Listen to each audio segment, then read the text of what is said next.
tohle je můj brácha, který by se chtěl svést, mi povídal, že by se chtěl svést dřív, než to pošlu zase dál. Takže jsem mu řekl, hele, žádný problém, tak jsme se domluvili a bylo to prostě, no. Domluvili jsme se na nějaký datum a teďka jsme tady a jezdí. Jako dřív jsme spolu jezdili závody, jezdili jsme Fichtl Cupy, tak jako mě i docela zajímalo, jestli zatím tím ještě v něm něco zůstalo nebo ne.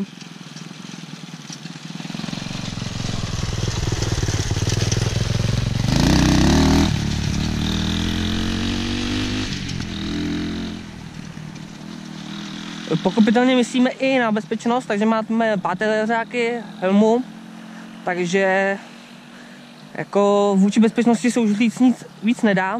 Máme i chrániče, takže v pohodě. Takže já doufám, že nikdo sem nepřijde nám vynadat.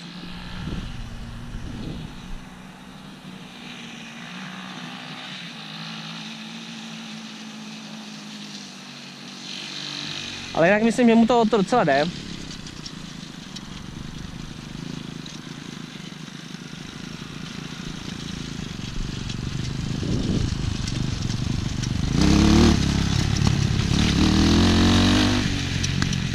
Pravda, že zatím se s tím seznamuje, že s tím ještě nemá tolik najeto. Dirtbike, označení je D7.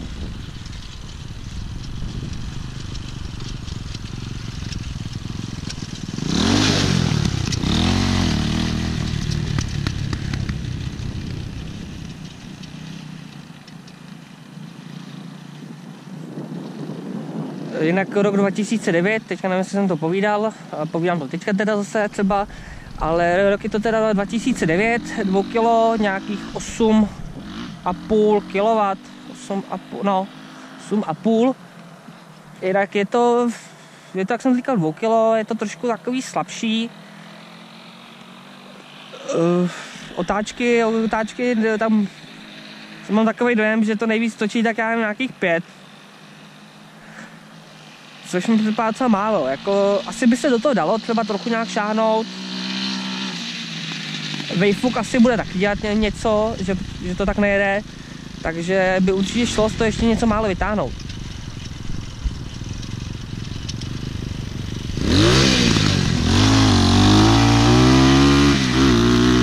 Ale jinak jako bych to chtěl spíš prodat a koupit něco jiného, třeba 4kolku.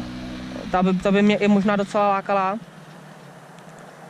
Takže uvažuji spíš na 4kolce, no. Nebo možná to dopadne tak, že si koupím znova dirtbike a koupím něco co silnějšího. A asi bych koupil fungl novou.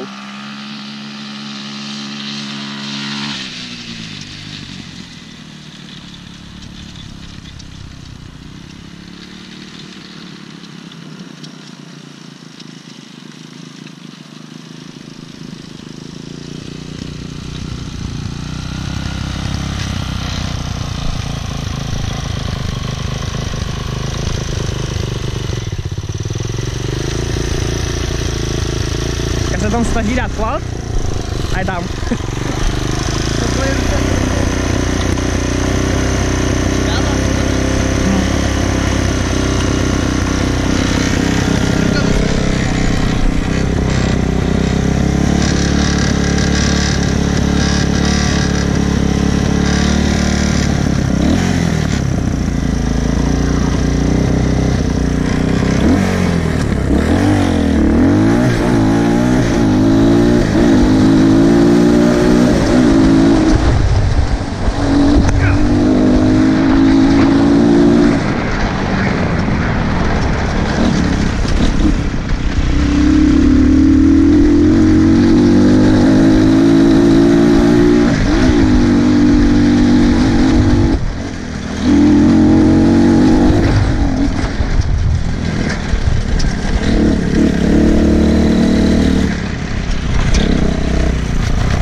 rukavičky, viď?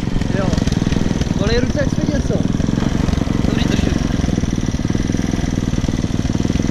Co? Trošku jo, no. Potom bychom mohli zajet nahoru, tam jsou skoky. Na povrch. Si pořádně užiješ. Na povrch.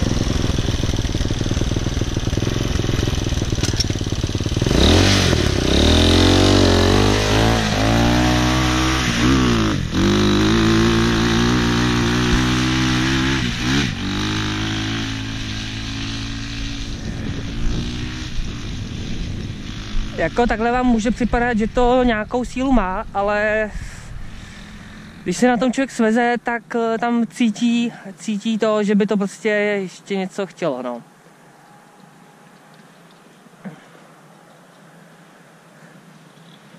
Jako tohleto není moje první kroska, předtím jsem měl Yamahu XT 6 kg.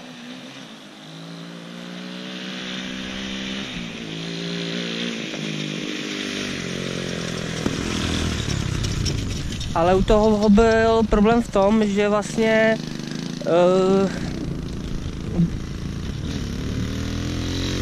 u toho bouchalo oniční čep, to bouchal a tam jako oprava byla nějakých 15 000. Což když jsem to koupil za 18, jsem řekl, že to do toho nedám. Tak jsem to i s tím problémem poslal zase dál za ty stejné peníze, co jsem to koupil. Někomu to nevadí, někomu jo, je to prostě takový složitý, no. A asi se něco stalo. Takovou dálku se mi teda jít nechce.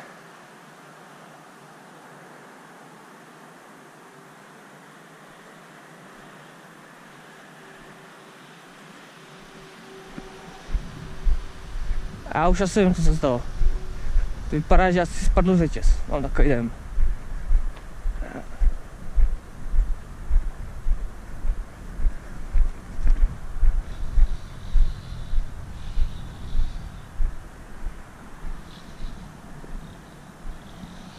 Nevypadá.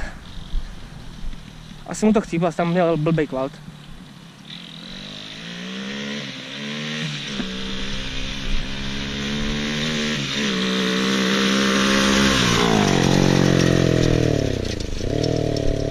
Ne, tam je něco jiného. Tam vypadá, že je něco jiného, teda.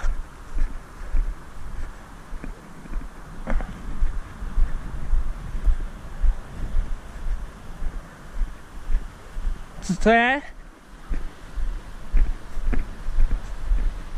Jsi moc dlouho nejezdil.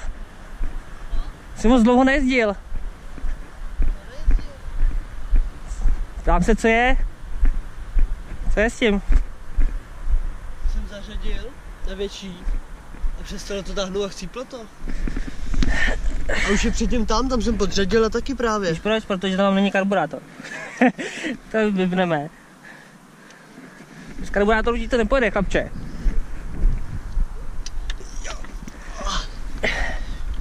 Tady musíte vidět, že upadly šroubky. Dej tu hlavu pryč. Pěkný karburátor. Ty krá. Ale jako jelo to pak. No tak jo no. Tak to bude